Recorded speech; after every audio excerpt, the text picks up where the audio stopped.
Alright, so I've just spent some time riding the PVY A20, and here's my honest take on it after putting it through real road use. First impressions? It definitely turns heads. That fat tire, compact frame, and almost mini-moto styling make it stand out immediately. But looks aside, how does it actually ride? On the road, the A20 feels surprisingly stable. Those 20-inch fat tires soak up bumps better than you'd expect, especially on uneven pavement and light off-road paths. The 250W motor is smooth for city cruising, but don't expect crazy acceleration unless you unlock it. Stock mode is more about comfort than speed.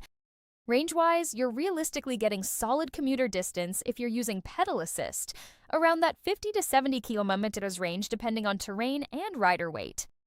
Now, the downsides. It's heavy. Around 38 kg, so carrying it upstairs or loading it isn't fun. And while it feels sturdy, some components are more budget e-bike than premium. So, is it worth it? If you want a stylish, comfortable cruiser for daily rides, yes. But if you're chasing performance or ultralight portability, this probably isn't the one. Overall, fun, practical, but definitely not perfect.